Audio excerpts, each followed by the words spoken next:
On today's episode of The Unwritten Rule, have a bit of a somber show because Mizzou softball lost. Me and Peyton, just a two-man crew this week. Kenny is stuck in more severe weather. We'll get to that in quick hits. But yeah, so it's just Peyton and I. We're going to recap the softball loss to Duke and just talk about the end of their series. And yeah, that'll be our Mizzou segment this week. We knocked out a bunch of news, so go check out last show. We talked about Josh Gray, Khalil Jacobs there. But yeah, just going to recap the Super Regional for Mizzou and then dive into quick hits with Peyton. We got Ken Sports Shorts. Kenny did contribute a quiz, so we do have that. Then we'll have Dirty Birds and our fraud rankings to finish out the show. So we'll try not to tug on the heartstrings for too long on the Mizzou softball segment, but we're going to recap that series against Duke and get into the rest of the show. So with that, the Unwritten Rule starts right now. Marcel, where are you going with that disc? You are not putting that on again. Marcel, okay, if you press that button, you are in very, very big trouble. Attention. Everybody stop what you're doing. It's time for The Unwritten Rule, a Mizzou sports podcast brought to you by the Believe Network, alongside Peyton Haverman and Kenny Van Doren. Here is your host, Jack Knowlton.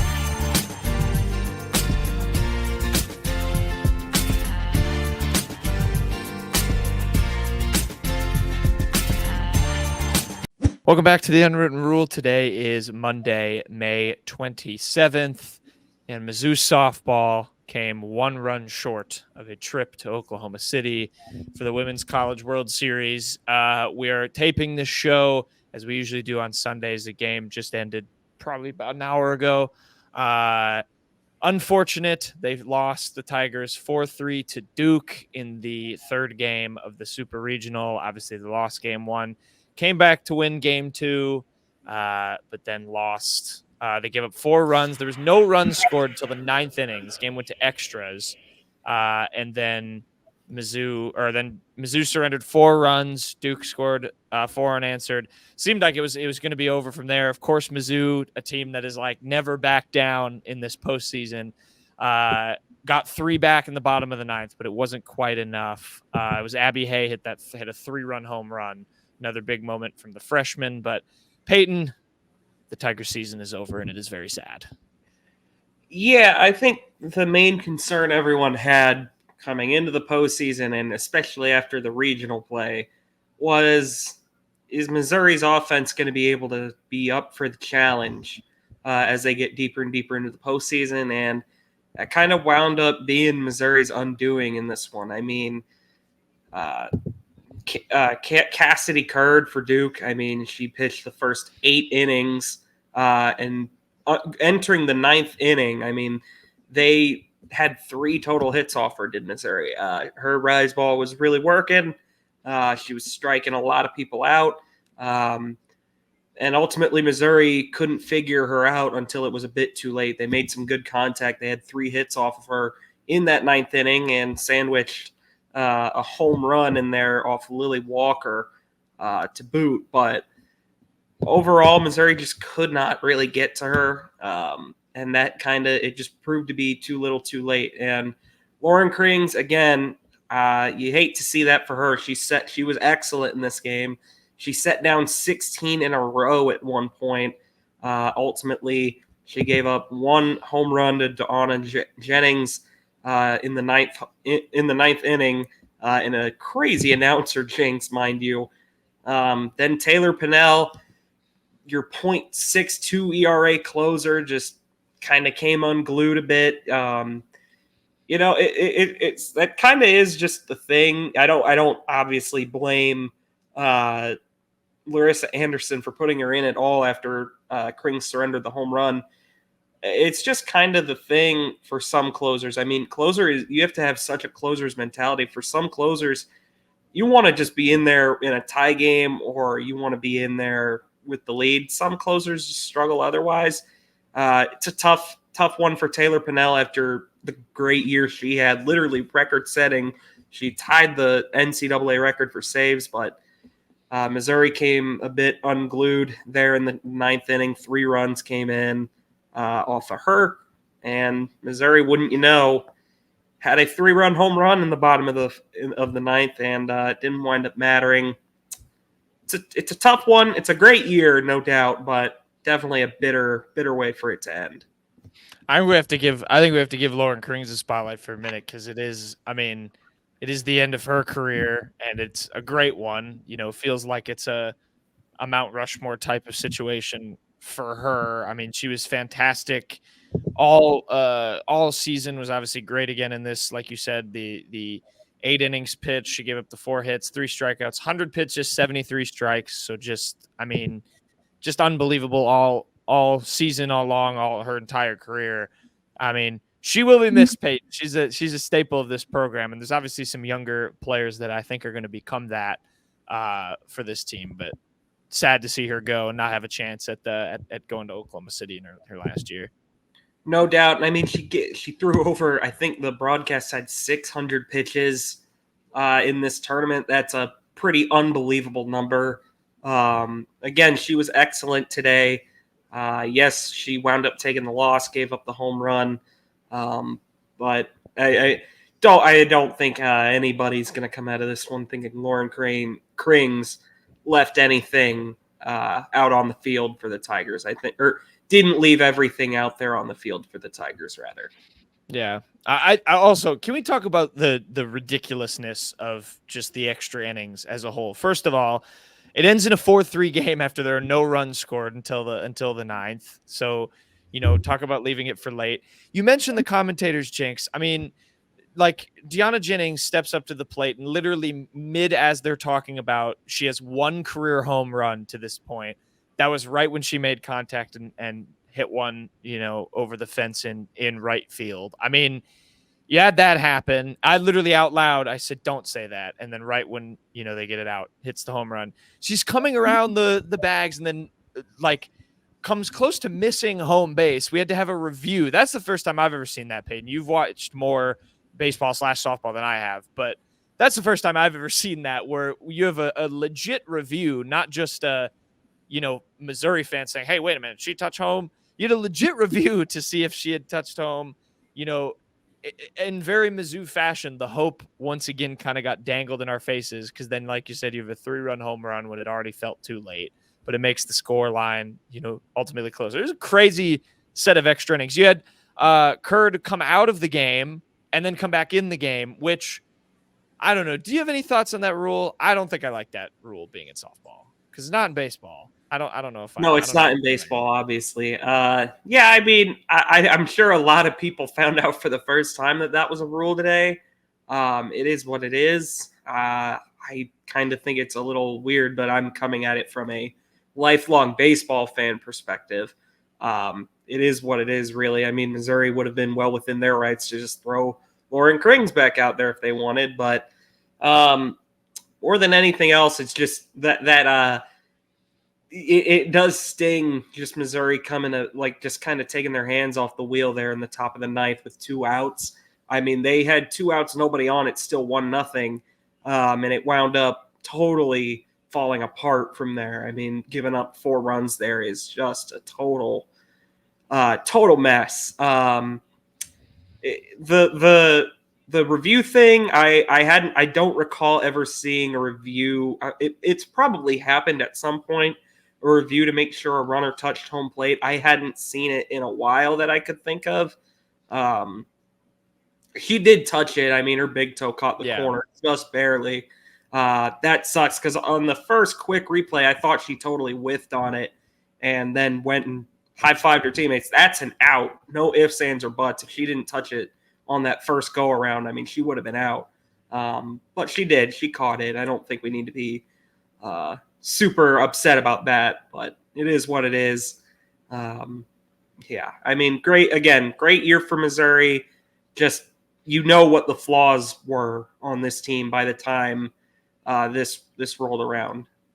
Yeah, I hate that this team has to face so many good pitchers in a row. I know that's just where you get with this state, but I think Kurd was getting on everyone's nerves by a certain point with how consistent she was playing through the entire series. It's obviously, it's tough for the seniors, but Peyton, you've got, I mean, a couple of really good, young players to take this to take this program forward. I mean, you mentioned Taylor Pennell with the pitching. Abby Hay had some huge moments in this postseason. Madison Walker had some massive moments pitching. Madison Walker had some massive moments hitting, excuse me. Marissa McCann's been great pitching. I mean, I named 3 freshmen and a sophomore right there. I mean, you look through the roster, there's some players making some good contributions that are you think are destined to step into the shoes of the Laurin Krings and the Jenna Lairds and the Alex Honolds of the world. Yeah, I mean, I would like to see Marissa McCann. Sierra Harrison also pitched a lot this year for Missouri. She actually was the game 1 starter in regionals for Missouri. So, I mean, it's clear the ceiling on her is pretty high. Marissa McCann was excellent as a freshman. And then, like you mentioned, Abby Hay, obviously she's a big one. But I mean, I don't know. I'm a bit concerned about what the lineup's going to look like because, I mean, Abby Hay as a freshman was absolutely stellar. She was had huge pop. She was great in the leadoff spot. But I mean, you look at the other ones, or in the cleanup spot, you look at the other like big offensive contributors. Alex Honnold is a senior. Cara Daly is a junior. So hopefully she can have a bit of a bounce down back here. Yeah. Julia Crenshaw, you'd like to see her take a step up in her senior year. She had her moments throughout. Jenna Laird, she was big, senior. Maddie Gallagher, senior. That's a lot. Those are your three of your bona fide players like in that lineup that you really, really could trust are gonna be gone. So it's gonna take some big contributions from players that we kind of haven't seen a whole ton of it from. And plus, there's always the portal.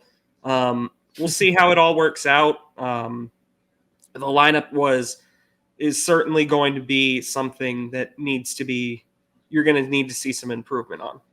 Yeah, no doubt. But yeah, I mean, credit to this team. They, had overall still a great year, 48-17, went to the conference championship. That's when I feel like a lot of people start to realize, this team's getting it together. I mean, we talked to Karen Steger, and the first time we had her on the show, she said, the main problem for this team is they don't know how to close out series and win when they're out in front. And then you saw kind of their backs get put against the wall and they bounced back and recovered from it. And, showed that kind of fight that they were lacking and that growth overall in the season. I have a great quote here too. Credit to oh my gosh, of course my Twitter decided to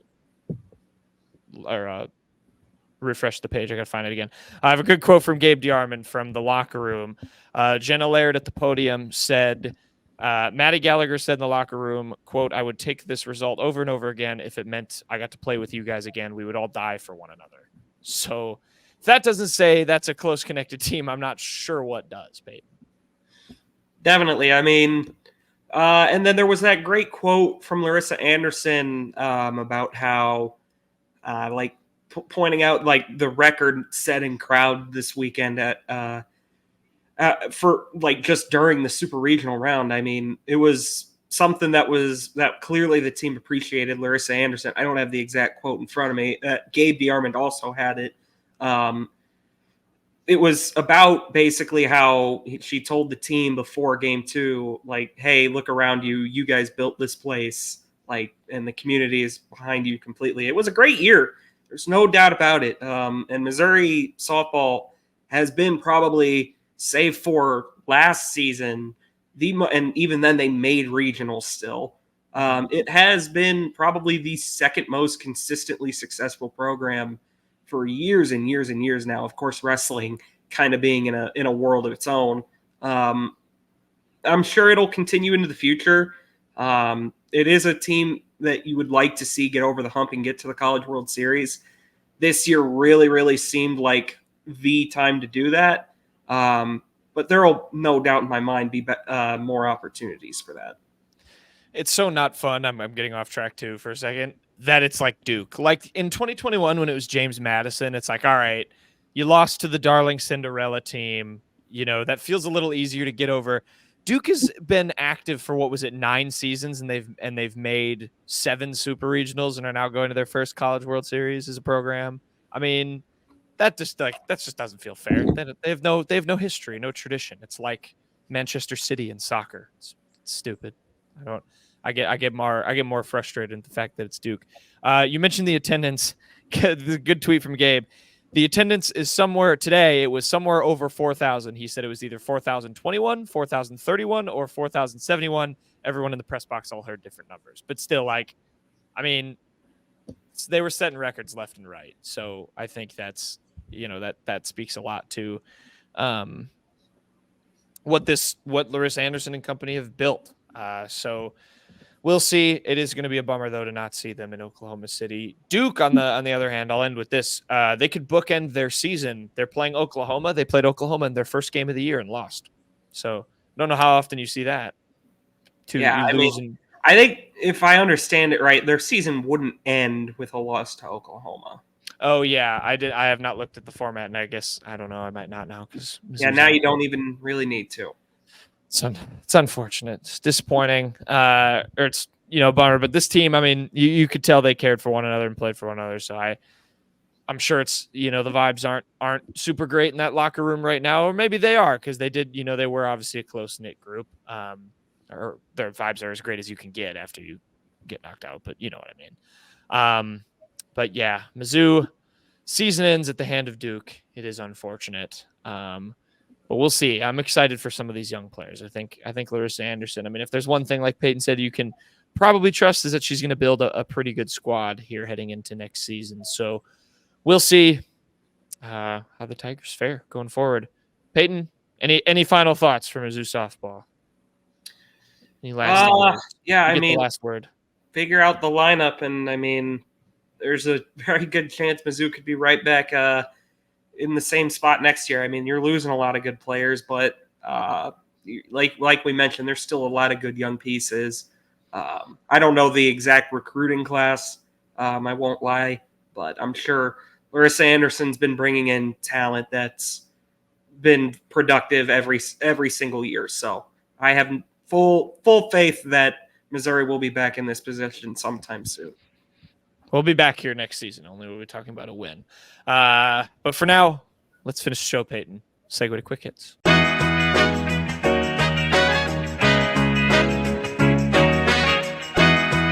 Okay, quick hits time. We have Ken Sports Shorts. Kenny sent us a quiz. He did not tell us what it was beforehand. It appears to be just a maps quiz of the SEC. I don't know. It just says, can you name the SEC school for a given location? I don't know if it's going to give us the outline or we'll find out. Have to blindly click and be. We're going to get 100 out of 100 on this. I would hope we do. The thing we might mix up is Starkville and Oxford. This is true. So we have 14 teams, so it is not Oklahoma and Texas are not in this, but we have 2 minutes. Ready, Peyton? Yes. Click play quiz. Okay, that is 100% Columbia. It's Columbia. Off the bat. Mizzou. Okay, that okay. I think it's Lexington. That's what I was thinking. Let's do Kentucky. Could be Tennessee. All right, now we got it. Oh, that looks like one of the Mississippis. So here's what I'll say, and living in the South now. Starkville is more east than Oxford is. That doesn't help us right now. But which side of the state is Oxford on? I think Oxford's on the west side of the state. So it's closer to the Delta, because this is Louisiana right here. Right. Starkville is closer to Alabama than it is to Louisiana. The border is going to be right about here. Yeah. So you're thinking I would think, based off your logic, this is Starkville then. And we think Oxford. Oh yeah, and I feel like I think Oxford's more set. Try it. If I'm wrong, I'm sorry. We also have a minute left. You do Mississippi State. Oh right. Shoot.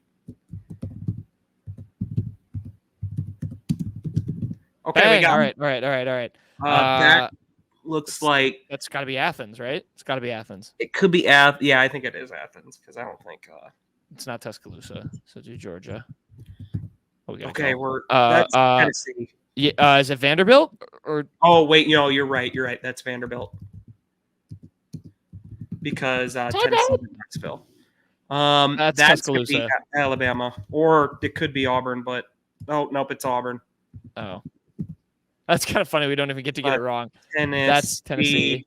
That's Oxford. Alabama. That's Alabama. No. That's Oxford. That's Oxford. Oh my God. South Carolina. We're not gonna get it. LSU. Florida. All right. Okay, well, we would have gotten that. That was very easy. It's just there's not a lot of time. We shouldn't have spent as much time. I probably should have mentioned there was a 2-minute timer before we took 15 minutes deciding if that was Mississippi State or not.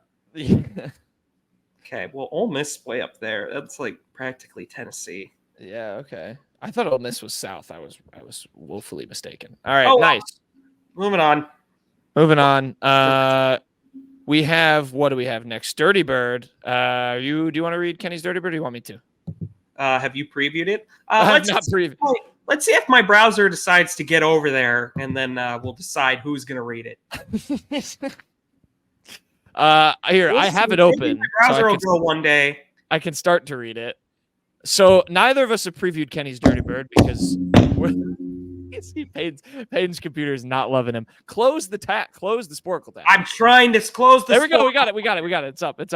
All right. Kenny's Dirty Bird. Michigan farm worker is diagnosed with bird flu in second U.S. case tied to dairy cows. Oh boy, that doesn't sound good. So bird flu is back. Is what I'm saying. But I remember H1N1, not H5N1. Huh? Do you remember H1N1? Swine flu? Yeah. Yeah. Did you ever have it? No, I never had swine flu. Swine flu was like a big deal. Oh, I had it. I would have. No, you didn't have swine flu. I know, I didn't kid it. You were lying to me. You would have been in the news. Yeah. The risk of the public remains low, but farm workers are exposed to infected animals at higher risk, health officials said. So, yeah, bird flu's back. Good dirt. That is a good dirty bird. Yeah. It's a dirty Why is it called bird flu if it's from farm animals? I don't know, man. Ask the CDC. It probably started in birds and made it. I don't need farm animals. I think I can speak for both of us and probably everybody watching or listening to this show. We don't need another pandemic. That would not be fun for anybody. No, it sure wouldn't. So corral this. Let's figure this out. Let's leave it at that because that's a hot button issue for people. Bird flu is back.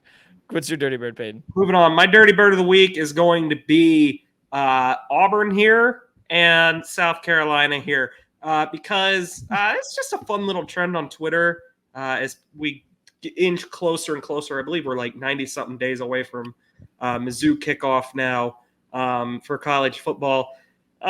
This CFB Kings account on Twitter, you see it on screen here, tweeted a bunch of retro logos for the SEC schools. All of these are definitely not like official retro logos, by the way. Like Missouri's retro logo is an M, not the Sailor Tiger. But it still is a fun little debate you can have. Knowlton, I think we both agree that the Alabama elephant in the A is really cool. What is your favorite? I'm going to take the Sailor Tiger off the board too. Okay. That's too obvious. What is your favorite throwback logo on here? I do really like a lot of these. The Alabama, they had jerseys, throwback jerseys, and they had that A on the shorts, and it looked very nice. I'm going to say, though, that I think my favorite of these, I don't know why, I really like that Kentucky logo. Maybe that's a hot take. It's very good. It's really good. I just like I remember I had I don't know, someone I knew had an old hat like with that logo on it, and so it just is like, I just like it. I like the Wildcat jumping out at you. I don't mind the squinted UK for getting technical. I like it. I think the ones that I don't really care for, the Arkansas logo looks stupid. Yeah, I'm not being biased. I don't really love the OU either. The new the new OU is way more iconic, way better. Yeah. What's your favorite? My favorite, that's not either of those. I think the Florida one here is very iconic. The Gator in the F sweater. I think that Georgia one is really good. I do like that Kentucky. I hate to admit it, man. I really like that the Texas. I like the tough bevo and the little sailor hat. I'm a big sailor logo enthusiast. So I'm a fan of this bevo here. I also like Auburn's. Let's just go through each one of these and say if we like them or not. Alabama, like. Thumbs up. Florida, I Thumbs like. Up. Arkansas is bad. Thumbs down. This Ole Miss one, bad. Thumbs down. Agree. The Kentucky one, good. Thumbs up. Mizzou's fantastic. Not their throwback logo, but good. Not their throwback, but it's awesome anyways. It's their best logo. Auburn, I think bad. This is excellent. I think this bad. Is an excellent logo. I know you're biased. It would be an excellent logo if their name was the Eagles or the Hawks or the. They are their War Damn Eagle. Okay, there is a good reason for their War Damn Eagle. Look it up. It's a good reason. I don't need to get into fights with Auburn fans at this point in the calendar, but I like it. I like this one. I think it's really good. Georgia, I think this is a great one. Yeah, agree. Texas, great. Yep. A&M, this one stinks. Bad. It stinks. What is it? It's an Aggie. It's like because it's a military school, so that's like I believe he probably it's has, drill sergeant. He probably has bird flu. I've also never seen this logo. Like, I don't think this is that MSU one's fun. I kind of like the Mississippi State one.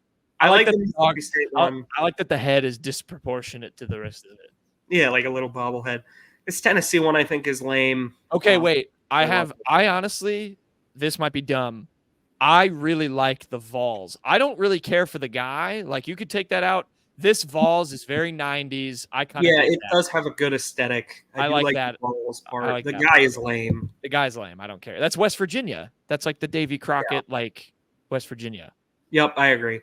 And Knoxville is like a mountain community. It's nestled in the Appalachians, but I don't think that's Tennessee. That's West Virginia, like you said. Vanderbilt, I think that's a good logo. I think that's a cool logo. Dude's got a sword. That's cool. They've only gotten worse, really, for Vanderbilt. Yeah. South Carolina. I don't think this is a South Carolina logo, first of all. Second of all, I don't think it's very good. I don't think it's the worst one here, but I think I don't think it's that good. I don't care about that one. I kind of like the South Carolina logo now. Thoughts on that? I do like the South Carolina logo now. I think it's a lot better than this one. I will say, I'm going to pull this up. I like this. This is in-depth logoing, ratinging. I don't know what I'm saying. By the way, off topic while you're looking this up, we're recording this during the Mavs Timberwolves game. That's why I keep looking at the TVs over there. It's a very good game, Peyton. We're going to get to fraud rankings, and it's going to be outdated by the time we get to it. Anyway. This South Carolina logo now, for the longest time, I did not realize the little bird face was right on the end here, like right on the end of the top logo. I can't describe it. Really? I thought this part here was the eye, and like this was the mouth as a kid. Like, I did not get it, but then I looked a little closer. There's the beak at the end. It's It's a good logo. It's a good logo. All right, I'll do you one better. Look up the Detroit Lions logo. If you want to match the embarrassment, not knowing where the stuff is. I used to think that, like, I had the same thing, that where like these paws are, I used to think like that's all. I didn't think there was a face at the top. I never noticed the face. I thought the paws were like a weird mouth. I totally didn't get it. I don't know what I was thinking. Okay. Yeah. I don't know if I could get there on that one. I think the first time I saw this, I understood, but no, I didn't. I fully didn't. Like, I'm sure most people were the same way about South Carolina. They didn't, they would have no idea what I was talking about. Detroit Lions, also great logo. Yeah. Fantastic logo. And the last one here, we didn't talk. We touched on it earlier. This OU one is not very good. The new one is much better. That's the only thing I'll compliment OU on. Very iconic. Put in the comments what your favorite throwback logo of these are if you're watching on the YouTube. All the more reason to go subscribe to the YouTube if you're not watching on the YouTube. College logos. I don't know. They need to bring more throwbacks and stuff back. Like, they sell, man. I don't know why schools don't do it so much. Yeah. I don't know. Nah, nice dirty bird, Peyton. not a negative dirty bird either. I like this. I like the change of pace. Anyway, my dirty bird of the week. What? My dirty bird of the week is Kenny, our good friend, our co-host Former of this St. Thomas Eagle podcast. Yep, there you go. We have milked that bird connection, by the way, to make fun of Kenny on this show. Kenny tweeted a screenshot. He is, of course, out of town. That's why he's not on the show. A text from his mom. Kenny is from Houston, lives in Houston. If you don't know, Houston had some really bad storms. He got caught in it. That's why he didn't have power. And he was also missing this show a couple times because he could not get online because he had no power. So he went to St. Louis and he texted his mom, "We're under a tornado watch, so he can't dodge the good weather." And his mom absolutely owned him. Sorry, I LOL'd. Very good from Mrs. Van Doren there. I love the... Yeah, that was... Yeah, you got owned, Kenny. Sorry. There's no way around this. Yeah, no ifs, ands, or buts. Had to put you on blast for that. Well done. Well done to Kenny's mom for that one. He said, "I leave Houston for one weekend after a terrible storm, and my mom finds it funny that I'm under a tornado watch." Yeah, no. And we'll have more on this, believe it or not. Moving on to... Wait, what do we have next, Knowlton? I don't remember. I think this will not jog my memory, though.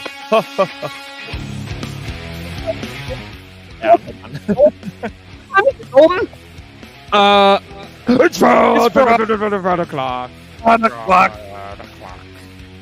Number one on the Indiana fraud rankings. It's the Indiana Fraudsters. I just called it the Indiana Fraud Rankings. Didn't mean to do that. The Pacers. Oh, boy. They are down 3-0. They keep choking away games. Lost another one to the Boston Celtics. Tried a little Hail Mary play in Game 3 in Indiana to win it. Indiana was previously undefeated for a long stretch of games at home. They lose to the Boston Celtics. I think the Celtics are going to get those brooms out, and it's going to be a sweep, sweep, sweep. Tyrese Halliburton didn't even play in this game. What kind of super? They're down 3-0. Oh, no, man. What happened? Coming in at number 2? Yeah. We're going in that order. Number 2 in the fraud rankings is going to be Kenny Van Doren because we mentioned it.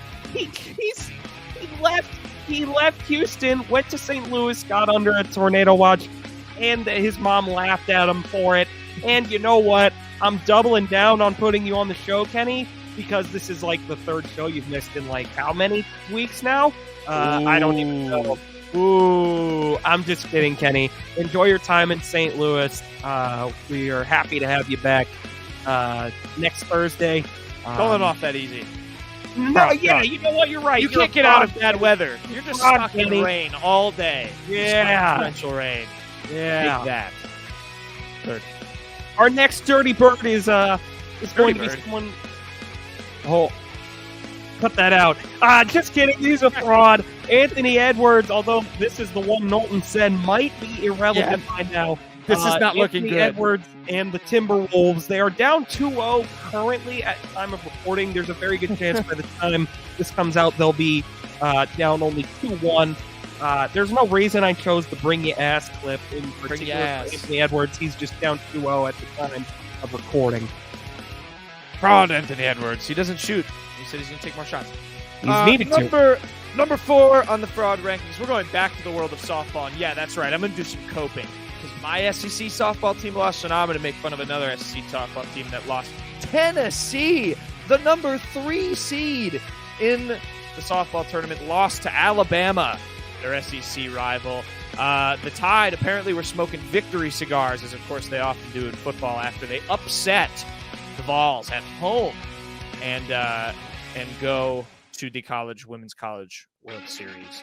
Congrats to the Tide. We have to repeat the start of the song because once again we got over time. But Tennessee, Vol frauds, number 3 seed out of the Women's College World Series. And finishing Keep home, fraud, Alabama. Even though they won. Your way to fraudulent. Sean Kingston. We're going off sports for the number 5 fraud rankings. Because he literally committed fraud. Sean Kingston and his mom, there's some reports, stole over $1 million through fraud. And let's see, they stole money, jewelry, a Cadillac Escalade, and furniture, according to this article. In the Associated Press, Sean Kingston I thought the fire was just burning on the dance floor. More like the fraud is burning on the dance floor. Somebody call 911. Indeed, Sean. And that's our frauds. Yeah, that's crazy. I didn't know Sean Kingston was not good. And his mom is just a whole family conspiracy. Yeah, Peyton, the Anthony Edwards thing also, it is currently 97-96 Dallas. However, at the time of recording, or probably stop recording, Anthony Edwards, he still only has 22 points. He's not scored in the fourth quarter, so that's helping our case. I mean, it doesn't matter if they lose either way. It does not. He's still the fraud. But yeah, I don't know. Let us know if you're watching the NBA playoffs. Let us know who you're rooting for. Michael Porter Jr.'s out, so we don't have any Mizzou connections anymore. Or don't. And Kobe Brown. Or Tony.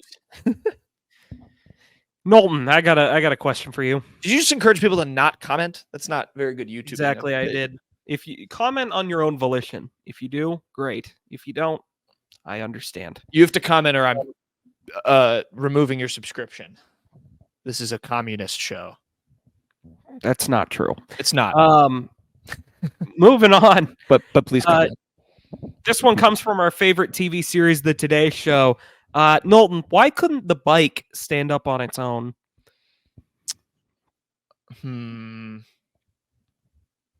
Well, the logical answer would be because it didn't have any wheels to stand up on. You're on the right track.